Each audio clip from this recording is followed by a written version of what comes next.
got to go there. I'm a huge baseball fan. It's one of those places. I got to go to Dodger Stadium, so I've been to Wrigley and Dodger Stadium. That's the second and third oldest baseball parks, but Fenway's the oldest. First. Yeah, got to get there someday. It's amazing. If you ever get there, say hi. I know. And everybody keeps saying I got to run the Boston Marathon, but I'm definitely not fast enough to qualify by time. I'd have to do like a charity thing. So, but I mean, I see that hill at the very end, and I'm like, Heartbreak Hill. Exactly. I don't want at my age, I don't want anything. It's called heartbreak. You know what I'm saying? Like, I don't like running all that much anyway. And I really don't want anything in heartbreak at the end of a marathon. So thank you. But someday, I mean, I get inspired every year. I watch it.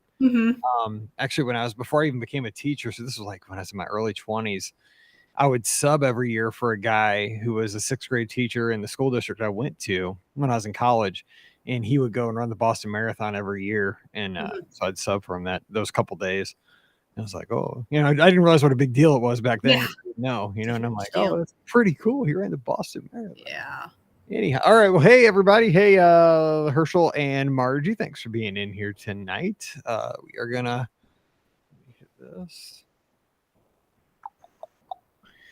We are getting ready to record with Amy about her trip to Walt Disney World. Now, did you stay at Yacht or Beach? We were at Beach Club Villa.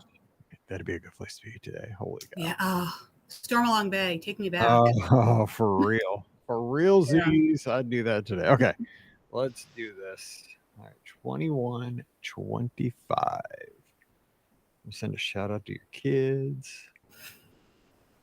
Charles and is it Eliza? Eliza, yep. Like Hamilton.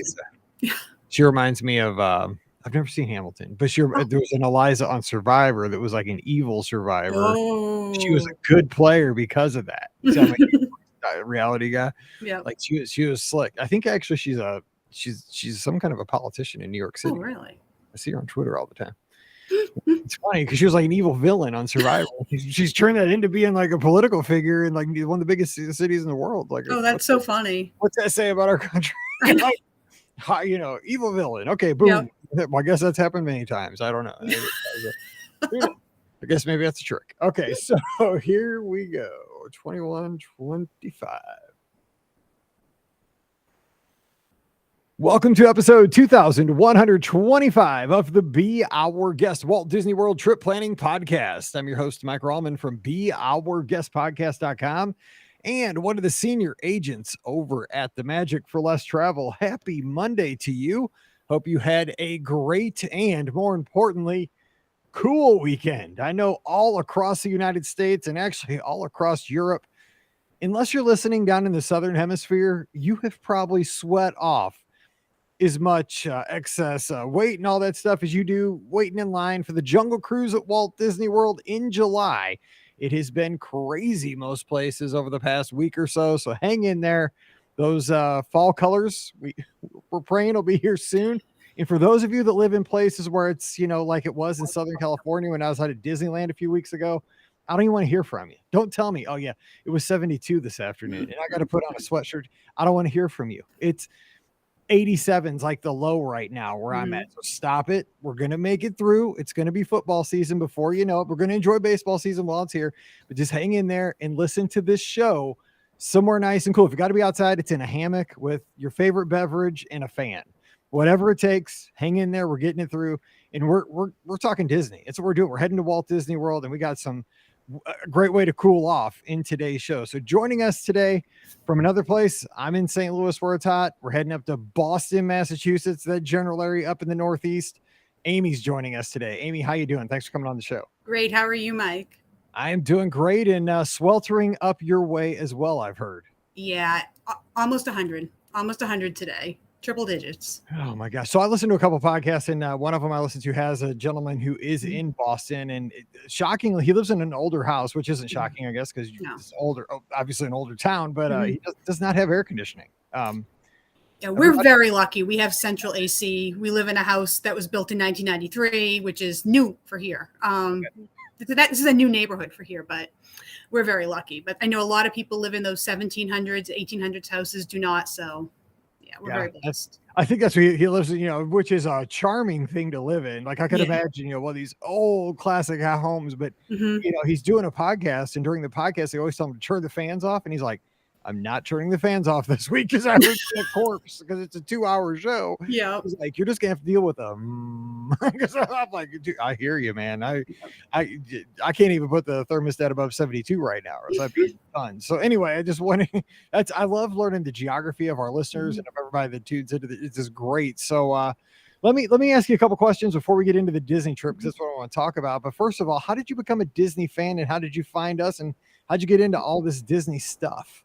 So my family's history with Disney goes back pretty far. In 1970, when my parents were dating, my dad was on strike from his job, and he had a friend from the Navy who called him up and said, I heard Walt Disney's building something down in Florida. Let's go try to get jobs.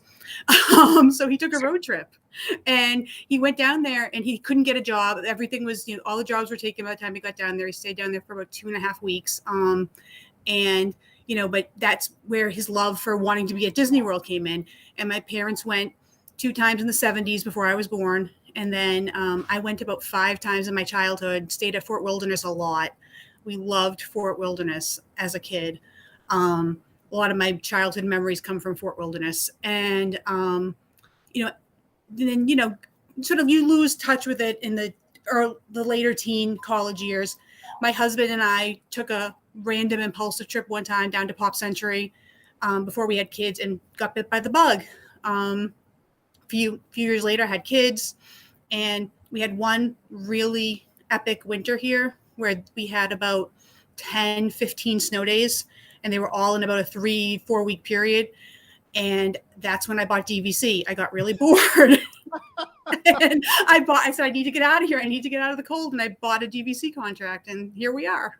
You know what? I think the same thing happened to Pam Forrester in Pittsburgh. She gets those gray streaks there where it's super cold. She never sees the sun, and she's like, yeah, I think she bought a contract once. I'm not kidding. I think that's what happens. That's what happens. DVC likes that cold weather up north, I guess. That's a big draw for them. Okay, let me ask you about that too.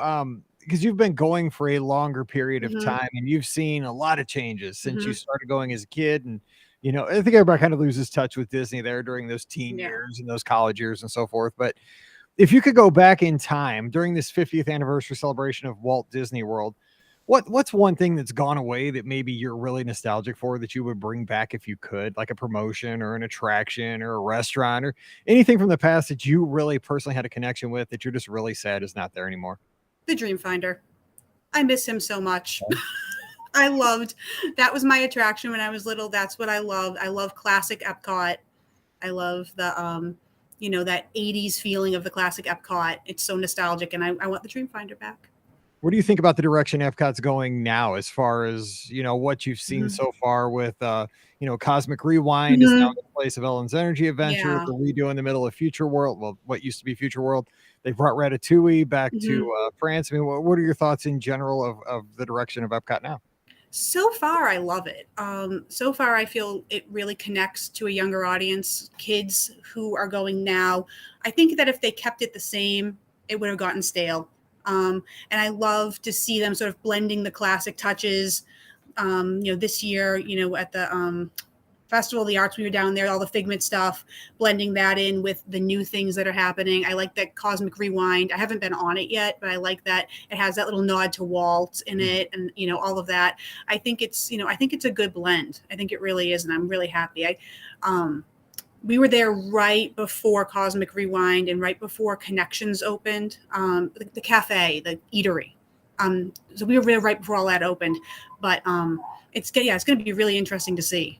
Yeah, it's weird because, for those of us that get to go a little bit more often, it's piecemealing, right? I mean, you go down, you get to see Creation Shop one time, and then, then Club Cool's open, and then, the Connections Cafe, then Cosmic Rewind. But I think the people who go maybe once every 3 years, 5 years, are going to get to see like, wham, Epcot has totally changed. And I don't know what's better or worse, see, because I think you're going to get to see the more complete picture if you stay away for 5 years and then go back, and you don't have to see like all the dirt that we've seen. And, a couple of years ago, just a walk through Future World, it felt like they were walking you through, I don't know, like you had to walk all the way around the big parking lot to get, to get around over by Test Track and all that. So It is interesting though, and it's an evolution. It's like Walt said, Disneyland was never going to be a park that was complete, and I think Yeah. that's how they look at all the parks. So we shall see. But let's jump into the trip you were just speaking of. So give us the background on the trip we're going to talk about today. Mhm. So you mentioned in your notes your cast. So tell us the cast, when you Yeah. were down, and where'd you stay? Sure. So this was a multi-gen trip. This trip sort of came about.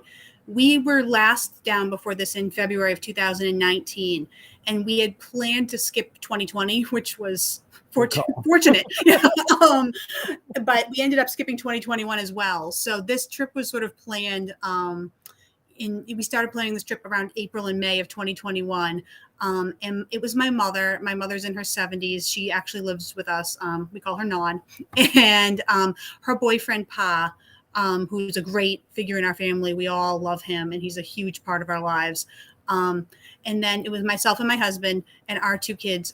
Charles is 10, Eliza's 5. And we came from... we flew out of Manchester, New Hampshire, which is a little bit closer for us than Boston. And it's a nice, small, cute airport. It's easy to navigate with kids. And we flew out of there they have a great moose sculpture right in the front. So every time we fly there, we got to get a picture with the moose. Okay, And so now I'm picturing a very small airport. It's very small. Yes, it's very small. And we flew out of there, and we stayed at a 2-bedroom beach club villa. We had some points left over from the pandemic, and we decided let's do it up in style. And so we did 7 nights at the beach club villa, which was awesome. Okay, so first of all, let me send a shout out to Charles and Eliza for listening to the show. I appreciate y'all listening to the show. It means a lot to me. I love when families can listen together.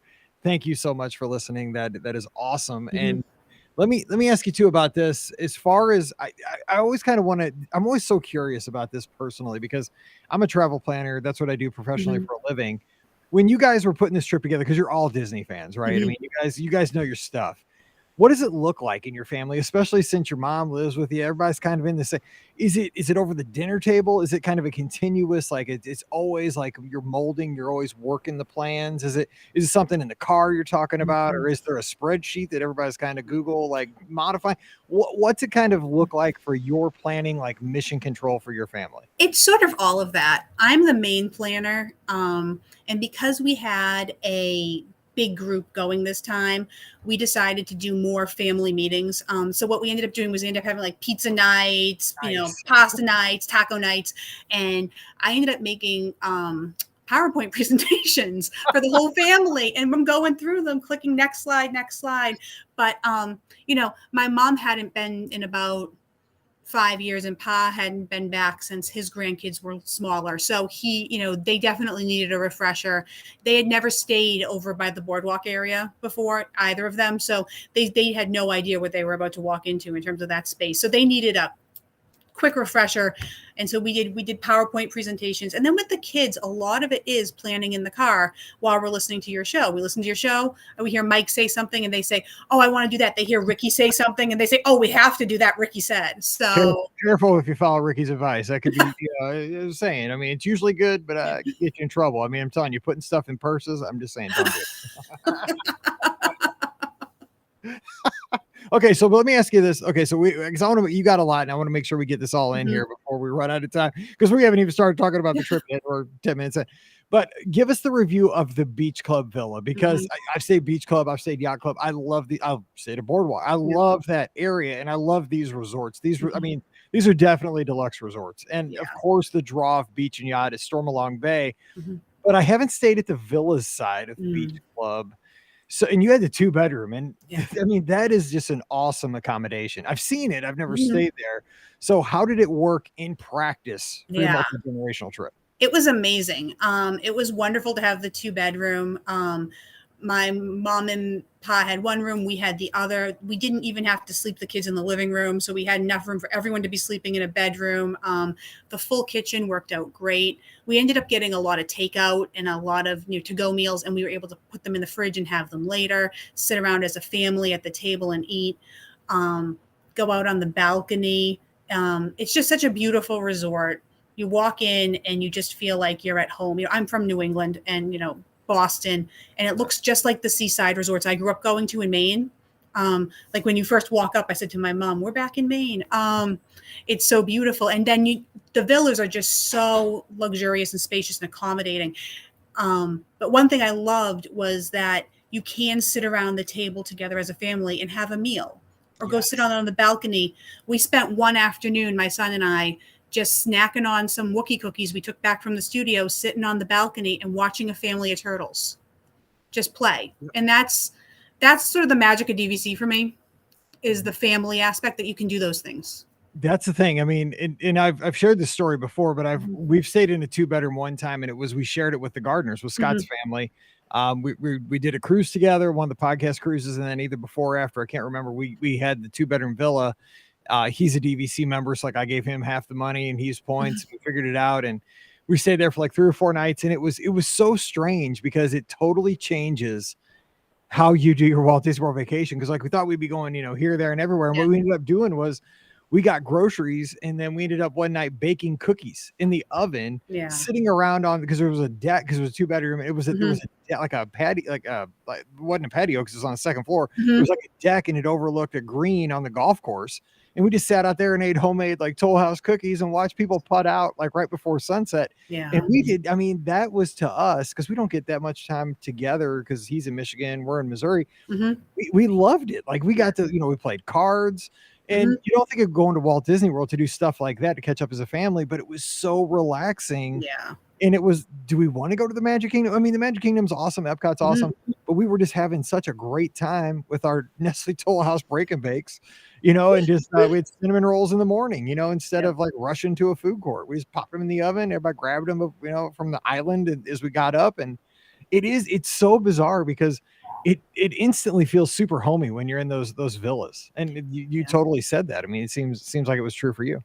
Yeah, it's the same. It gives me the same feelings I had as a child at Fort Wilderness. The same sort of, you're in your own contained space within. It's a vacation within Disney. So it's another vacation. All right, so let's talk about you guys. So you get there, you get settled in. How do you get rolling with the actual trip, though? You guys want to go see the theme parks, but do you go to the theme parks right away, or how does things get going once you get settled into the room? We got there right away, and as soon as we got to the beach club, everyone was starving. So we walked over and we had a great meal. I'm blanking on the name of the place now. It's the brewery over on the boardwalk. Oh, Big River. Yeah. Right. Sat outside on the boardwalk watching the people go by. Had a great meal over there. I think I had fish tacos. There were salads. People were having salads. It was unbelievable. And it was just so relaxing. And then, of course, as soon as we were done, the kids wanted to immediately be in Epcot. So since it's right there, we had that was our park reservation for the day. So we went over there and, immediately got on my mom's favorite ride, Soarin'. So it was a great way to kick off the trip. She got on her favorite ride. The kids got to be in Epcot and just really kick off the trip really nicely. And that walk over is so beautiful and relaxing. Everyone really enjoyed that. And what time of the year was this? This was February. So this was the week of Valentine's Day. We were there for Valentine's Day. And so the weather was absolutely beautiful. Like 70s, 80s. Yeah. I would say, because I go down for Princess, and I found out, because I had never run Princess except a couple years ago, and I'm like, oh my gosh, February is no wonder spring training's in Florida. That time of the year, it is. I mean, you can't beat it. Like, it's fine. Like because for folks where we're from, you haven't seen anything green in like 6 months. And like all of a sudden everything's green. You got like warm breezes instead of stuff that's cutting you in half with a wind chill. Yeah, it's just delightful. Yeah, oh my gosh, you're right. My son said, we walked into Epcot and he was like, "Is this real? Is this really happening? I can't believe this is happening." And I was like, this is real. We're here. We're not in the frozen tundra anymore. That is awesome. I like it, though. You got a little taste of an attraction over there at Epcot. Got to walk through. It looks like you guys went to Hurricane Hannah's and kind of chilled out there. And you kind of wrapped up the day over there with Stormalong Bay, because I mean, you got to do it, right? You got to get in, especially the kids. They weren't going to get through that first day without a dip in Stormalong Bay. 3 or 4 trips down the slide. We got some cocktails and some dinner and sat outside, and it was just absolutely lovely. I have to tell you, they did not have the buffalo chicken wrap. That's okay, because that thing was so hot when I had it. It might be doing time, because it might have been convicted of a felony, because it could have killed somebody. That thing was smoking hot, and it almost killed me. So at least manslaughter. I mean, that thing was mean. Yeah. That was not good. Okay. So The next day, though, you're kind of your first like real. Yeah. We're getting there and we're going. But here's what shocks me because I thought you'd be like, "Oh, we're out of here." Yeah. You did it right though. You guys on your Magic Kingdom day, because I still think you gotta go to Magic Kingdom first, but you Yeah. kind of you are, but I mean, kind of cheated, but it's okay. Mhm. You're walking in the back door of Epcot, and it's fine. But you guys used mobile order and got some Mickey waffles in bed. I gotta give you the bell. Yes. I gotta give you the bell on that. That's a great that's awesome. It was the ultimate power move. You wake up and you have to be up to get that Genie Plus anyways, right? So you wake up and and you can just mobile order. You can get that Friar's Nook and that Sleepy Hollow before you even get in the park. And the greatest thing was, go into a few attractions. That was the only day we rope dropped, by the way. That was the only day we made it to rope drop. And I'm turning into Ricky, but go in, do a few attractions, enjoy ourselves, and then look at the kids, say, "Are you hungry?" They say, "Yeah." And I'm like, "Remember those waffles? Boom. Here we go." It was Right. great. So now it looks like you guys had Genie Plus, right? Was this your first experience with Genie Plus? Yeah. So, I mean, I love honest reviews. I Mhm. mean, let's just jump to it. Overall, what did you think of the whole experience? It changed the game for me, for the way that I do Disney now. I don't think I would go without it. And this is controversial. I think this is going to be, a hot take. But it replaced rope drop for me in a way that I didn't expect it to. We didn't rope drop like we used to.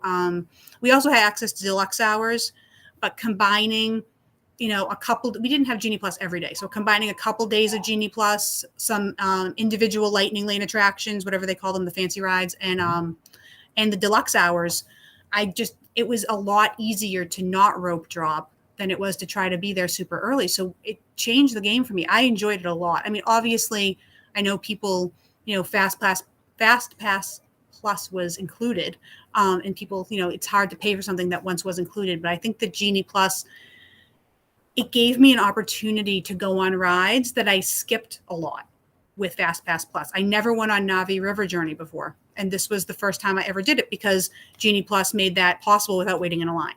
So, Good yeah. point. That's a good point. Yeah, it is one of those things. I mean, and I think we're going to see exactly the strategy that you employed moving forward because, we could have added it as part of a package until June 8th, before they started selling the 23 packages. And a lot of folks would just add it for the length of their tickets. So you'd have it every day. But I think a lot of folks are going to do exactly, it's going to be a mix mash. Like I might use it for day 2, day 6, and day 9. And then the other days, I might rope drop this day and I might just chill out at the pool this day. I think we're going to see a lot of mixing and matching. Maybe one day we'll just buy a couple of individual lightning lanes and call it a day. I think that's a good strategy. Just kind of have a goal for the day. Like, what are we looking for today? It's going to be a chill day. We need to sleep in. We've been going hard for a few. I like that idea. So let me ask you about this morning at the Magic Kingdom where you did rope drop. Looks like space was down. That's kind of your first goal. Yeah. But overall, looks like you got a lot done. Yeah. Except for Haunted Mansion looks like scared your daughter. That's okay. It scares Ricky. So they're soulmates. So like, did you feel like you got a lot done? Cause you guys bounced out and went back to Stormalong Bay after a while, but I mean, how long did you stay in the park and did you think you got plenty done or what'd you think? Yeah. I mean, it was a really productive morning. It felt good. We were just so, just you walk in, seeing the 50th anniversary castle, it just knocked my socks off. That was enough right there. But, we were able to do Jungle Cruise. I have to look at my notes again, but we were able to do, quite a few rides that morning before leaving in the afternoon to, hit Stormalong Bay. I thought that it was a pretty productive morning. We watched the cavalcade from outside of Haunted Mansion, and that was really fun. Like, I didn't expect to find the cavalcades as charming as I did. They were, I like the idea they pop up. I like the idea that they go quickly. You don't have to wait for a parade.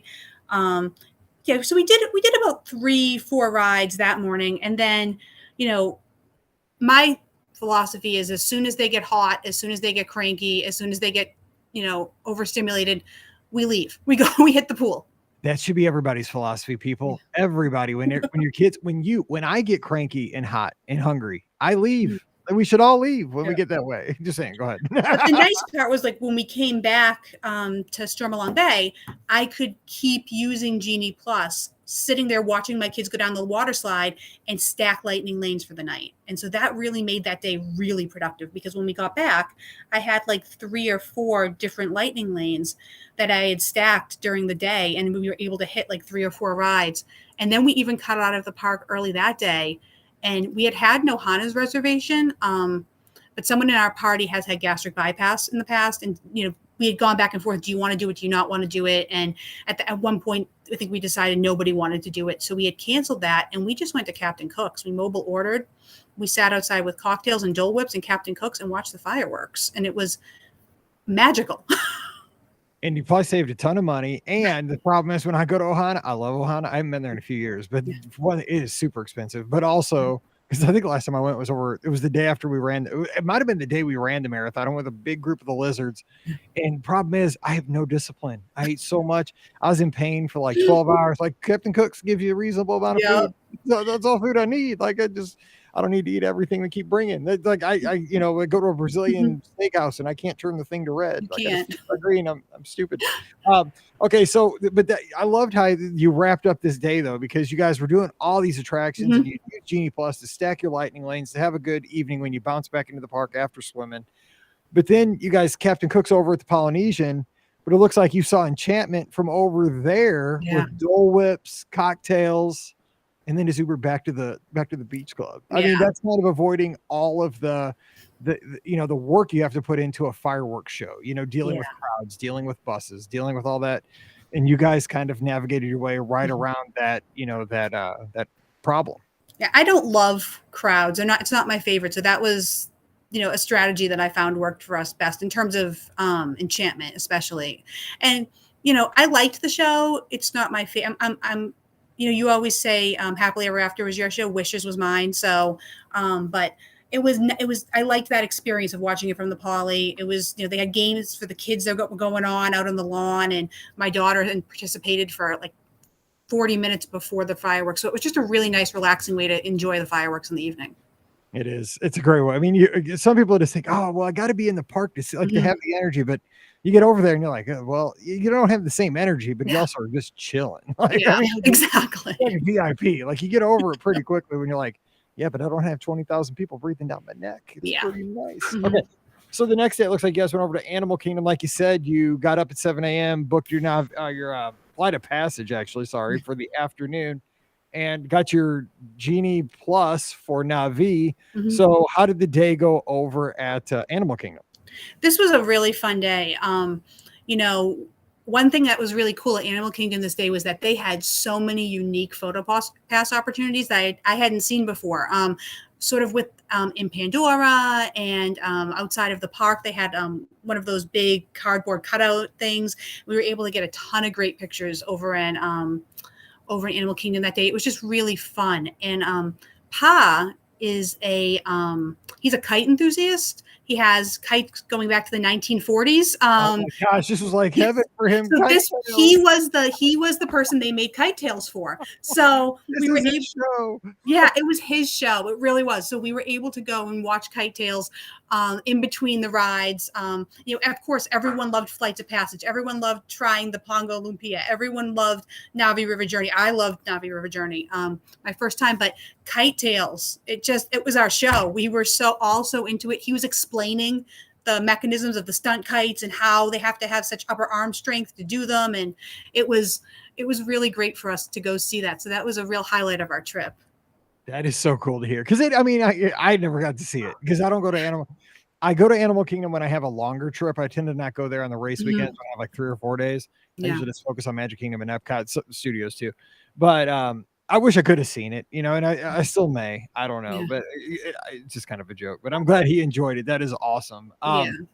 You guys, looks like you had one of the places that I used to go to all the time until Setuli Canteen came online. It looks like you guys had Flame Tree. How was that? Yeah, we had decided, again, I think this was another day we had another table service booked that we just decided we weren't interested in. Canceled that and went over to Flame Tree and had, it's just nice to sit outside over there. It's relaxing. We weren't really on a schedule with it. And, we were able, but the nice thing is that while we were getting onto the safari, I could mobile order it. So as soon as we got off the safari, it was bingo, bango, go get food, and it made it really smooth for everyone. They would be able to put in what they wanted while we were on the safari, and we were able to just go quickly get it. So I loved mobile ordering this trip. I think I came up with a mantra: if I can't mobile order, it's not for me. No, I'm with you. Like here's the thing though. I liked mobile ordering before mobile ordering was a thing. Like before, like COVID made it a thing, right? I mean, you had to mobile order once the parks reopened, July of 2022. Like that was how you got your food. But you could mobile order like a year before that, but hardly anybody did it. And it was like the total hack because 98% of the people are standing in line and you're walking up like, yeah, here's my food. Like what's up with that guy? Why is he getting his food? He didn't even pay for it. No, I paid for it on the app. But now everybody uses it. But so it's not quite as cool as it was. But yeah, you're exactly right. Again, it's one of those things. It's kind of like Genie Plus, where it's almost like standing in line in two different places at the same time, right? You're putting a place in line for your food while you're sitting on the safari at the same time enjoying an attraction. We had that discussion when we were at Disneyland because we used Genie Plus a lot out there, and it worked great. I mean. The great part about that was you don't even have to get up early at Disneyland to do it. Like it starts as soon as you touch into the park in the morning. That's when you can make the first one. So you don't, but it's also a disadvantage. Like one day we didn't go in until like 10 and I was the only one that didn't go in and we were trying to make them for everybody. I'm like, dude, I'm not in the park yet. I got to go over. So I just ran over and went in. Okay. So that evening looks like you guys wrapped it up at Epcot with some fish and chips. Oh yeah. Oh, love my fish and chips. And Harmonious though. Yeah. That was our first time seeing Harmonious. We love the fish and chips over in Epcot. That's been our thing since my husband and I first went over to Disney for the first time, those fish and chips. So we had to get it. My son is a huge fish and chips guy. He loves fish and chips. So smart kid. Yeah. And he had to try it. Yes. Yeah. We're seafood people, so he had to try it over there, and it was great. We just like you said, sitting outside watching the world go by with your fish and chips. It doesn't get better than that. And we Harmonious that night. It was actually interesting because we split. My husband took my daughter, and I took my son. And I think was this the night. Oh, this was deluxe hour night. This was the night. In your notes, it says looks like you had deluxe hours. Yeah, right but this was also the night that the Figment buckets came back. Oh man! You were there. Oh. I was there, and I got two. So really? They came back as a mobile order item. So you could mobile order them. And so my son and I went to go pick up the Figment buckets. And I have to tell you, this is a funny story. The stormtroopers on Rise? Yes. How they're all lined up in that room? Yes. So my son hadn't been on Rise before, but he had seen like a few clips of it. And when you walked into the room to pick up your Figment, they were all lined up like the stormtroopers. I saw that picture on social media. Yes, I saw. I was like, what's happening here? It was in a building that was all lit up purple. Everything was purple. It was wild. Here's the good news. You have two of those popcorn buckets. Your kids can go to college. I won't let them eat the popcorn. The popcorn's still sealed in the bag. I'm like, this is a collector's item popcorn. If they would have stopped selling them after that day, your kids could have gone to any school in the world. It's like, this is your college fund. Just look, do not touch Figment. He is valuable. Yes. Then you walk in the room and saw 8 billion of them. They're like an army. You're like, oh, that was something else. But we had to carry them around for the rest of deluxe hours, but it was really worth it. Yeah. So we ended up, my son and I watched Harmonious from one side of the World Showcase, and my husband and my daughter watched it from the other. And they were saying, oh, you missed the best parts and blah, blah, blah. So we did go back another night to see it all together. But yeah. And then what was smart though, was that my son and I watched Harmonious from right in front of Frozen Ever After. So as soon as deluxe hours started, we waited for them to come over, turned around and walked right in. So it was great because we walked on 4 big heavy hitters that night. And it was so fun. I mean, by the end of the night, we were limping. We were so tired with these big Figments around our neck. We were laughing. That's what I was going to ask, like this whole day, because Animal Kingdom itself is such a huge park and it tends to be kind of a hot experience if it's a sunny day, and you guys were going pretty hard over there. And then you went over to Epcot and extra evening hours and you're doing all this. I mean, and you have your mom with you and her boyfriend. I mean, you guys have a lot of stamina to keep up with. I mean, they have a lot of stamina. They did cut out on us for a while that night. I think that might've been the night that they went over to they were either at the boardwalk or they were over at downtown Disney Springs. But we we had a lot of fun that night, but yeah, it was a long day for sure. At the end of the night, we got a little extra sprinkle of magic. We got off Remy's about 3 minutes before the park closed, and the girl looked at us and said, "Do you want to get back on?"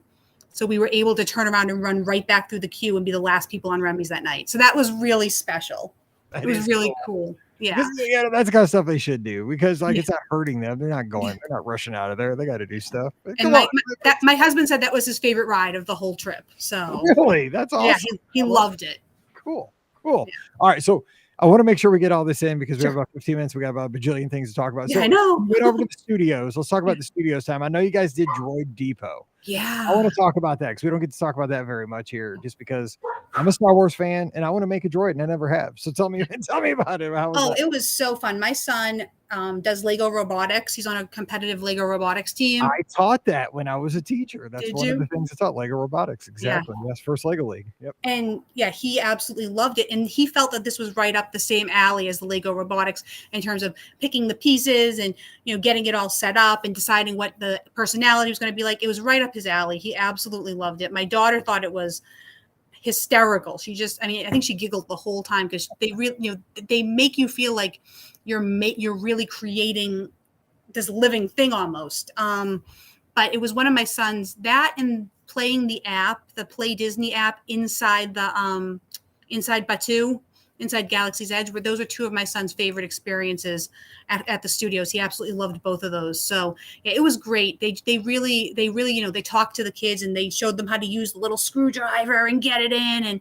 And then afterwards they have that little play pad outside. So they got to sit outside at night and everything was lit up and the droids are all talking to each other and they're playing. Cool. I've seen that. It makes me so great. I need a droid. Yeah, you do need a droid. No, because if I come rolling in, I'm lucky enough to get to go down for all the races I do. If I come, because I know when it's like Press Your Luck, right? The old game show, it's like that one more spin, you'll hit the whammy. Like if I come rolling in, from January, and if I come home with anything other than my medals, if I come rolling in with like a lightsaber or a droid, toast. It's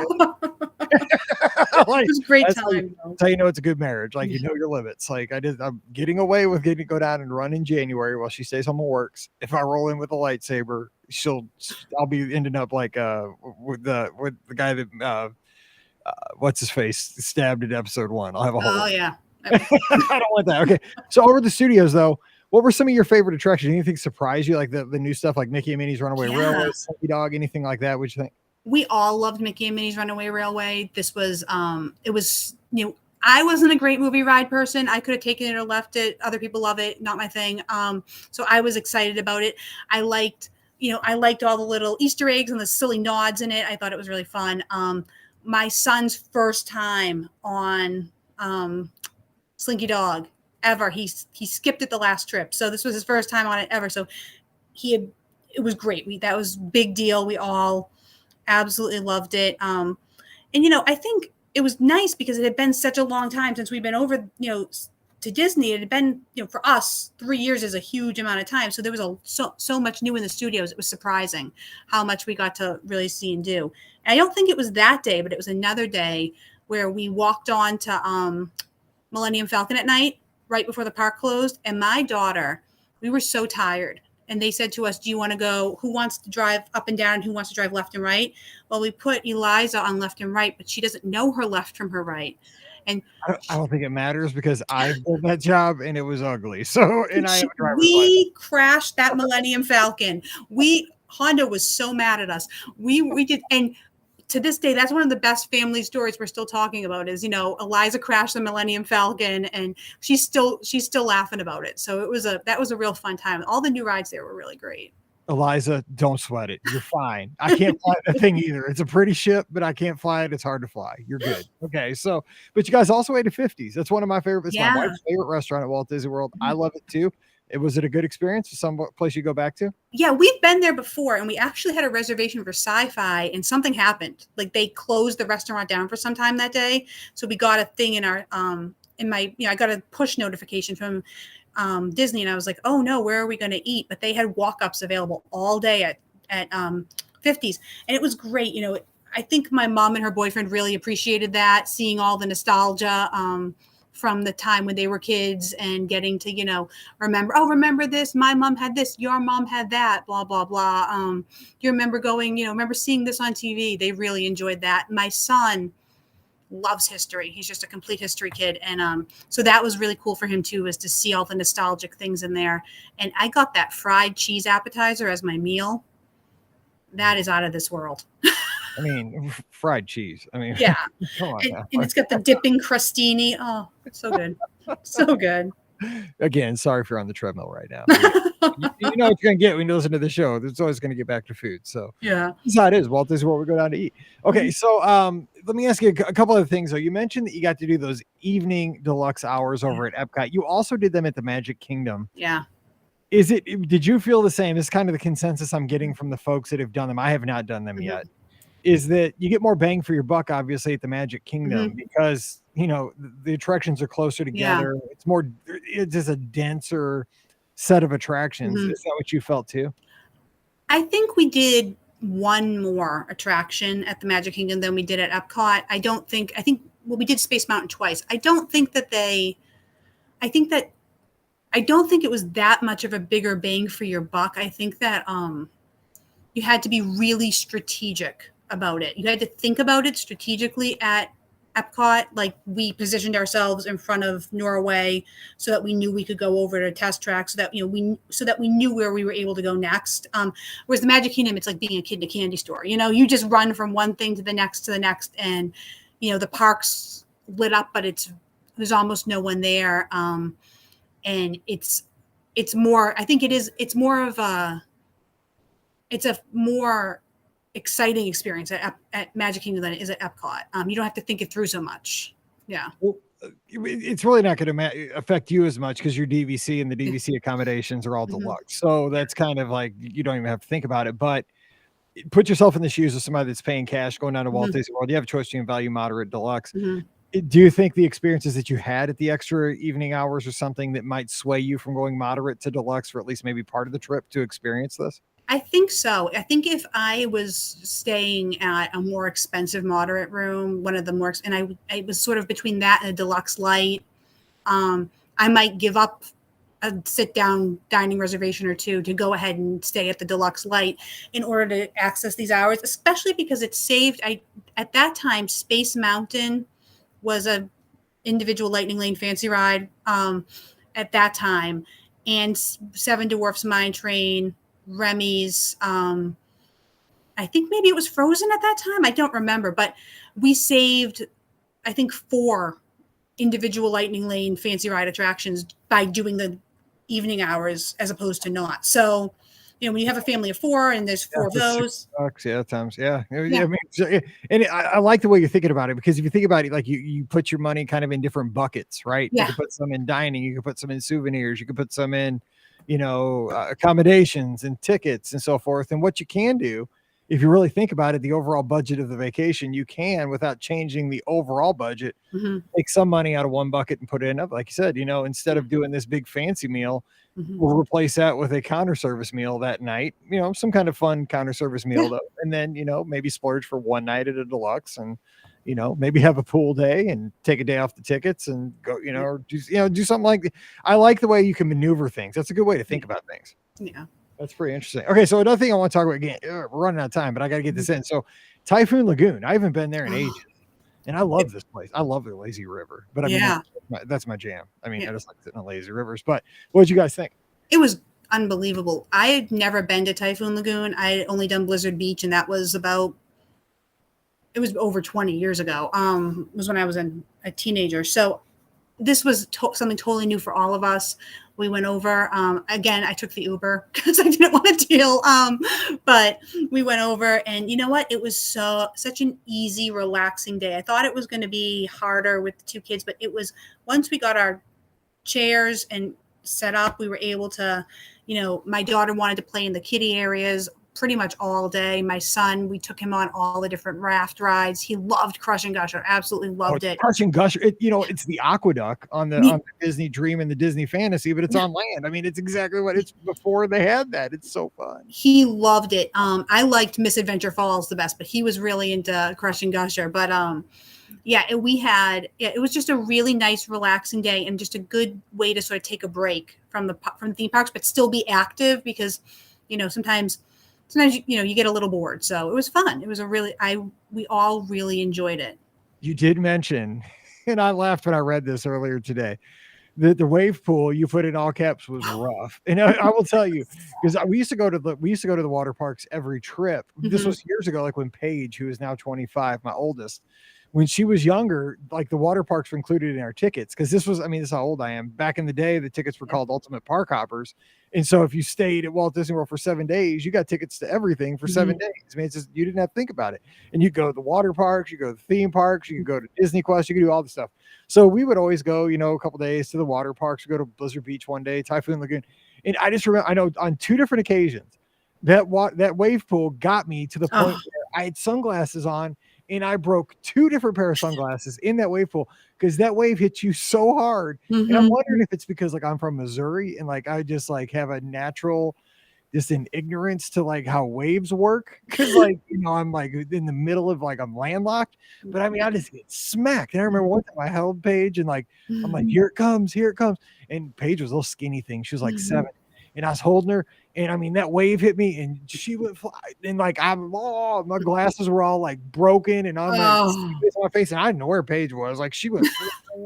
It was the craziest thing. I was just that pool is. I mean, it's fun, but it is no joke. I'm just saying when that horn goes off, you better strap in. That thing is not playing. Yeah. No, I think my husband took my daughter in and he was like, oh, no, this is too much.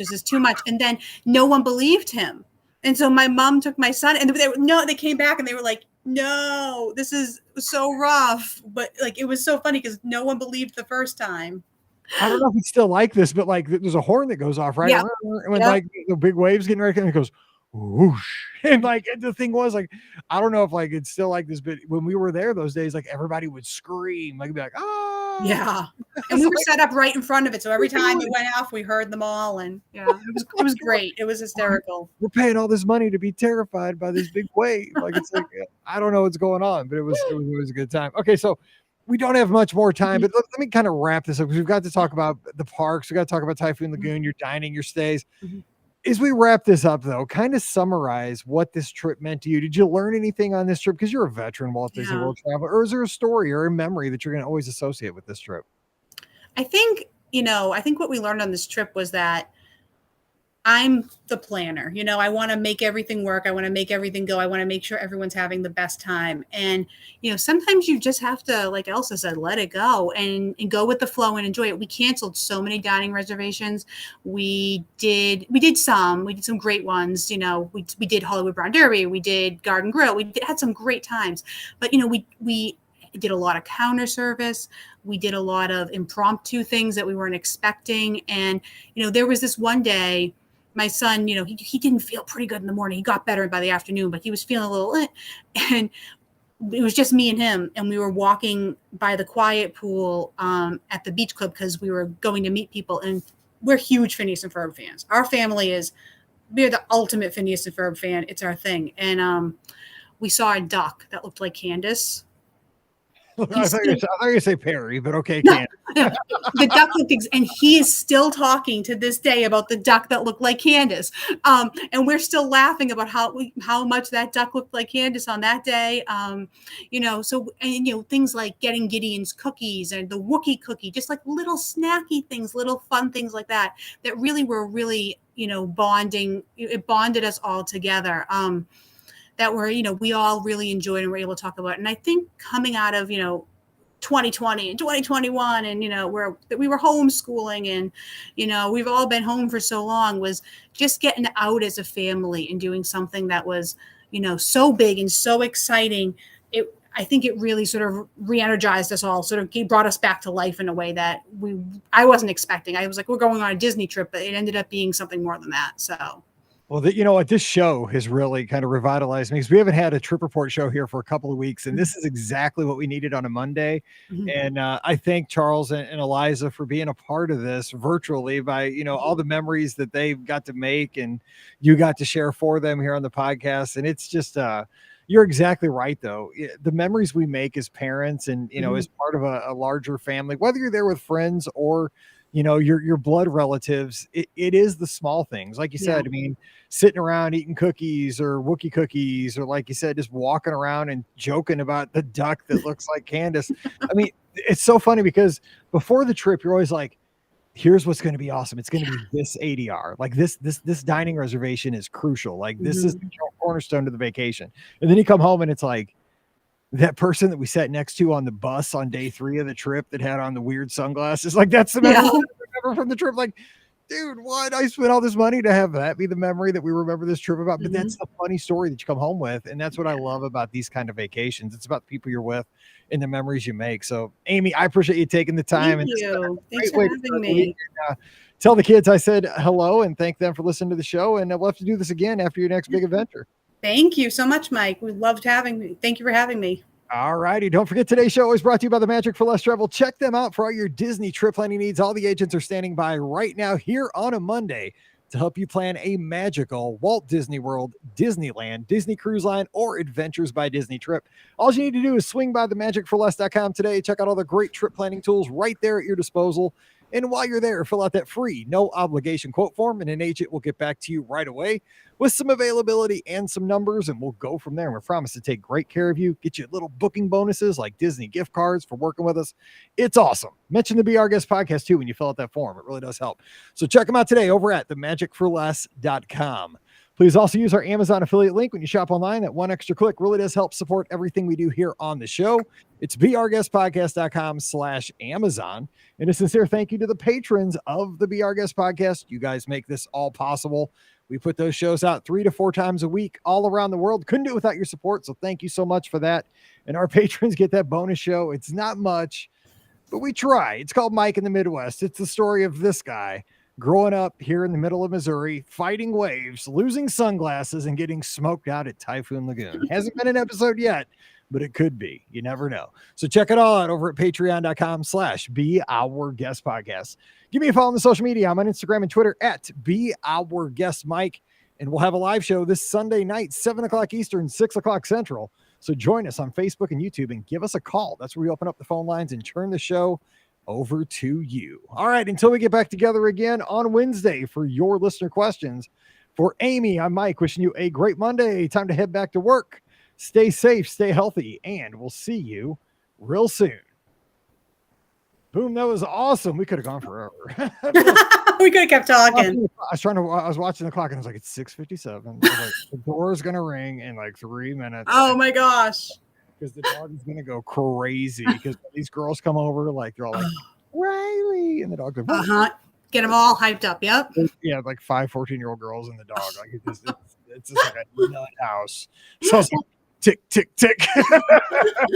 Well, thank you so much for having me. It was so fun. Hey, I appreciate it. Thank you so much. If you ever need it, we'll do it again. So next time you go down, just give me. We are planning. This is a secret. So hopefully you're not still recording this, but we're planning a surprise trip for the kids for 4th of July next year. Just me and my mom and the kids.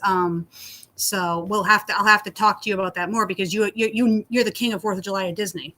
And let me know because we'll be down there around that time. Oh, and nice. Like to say hi because we have the podcast. We have the podcast cruise the 3rd to the 7th, so we'll be there before and after. So if we could make it happen, we'll swing by. Definitely we'll say hi. Awesome. Okay, thank you so much, Mike. All right, you two tell the kids say hello, and you guys stay cool out there. Yes, you too. Bye now. All right, take care. Bye bye. Have fun with the sleepover. Yeah. Oh, thanks. Bye.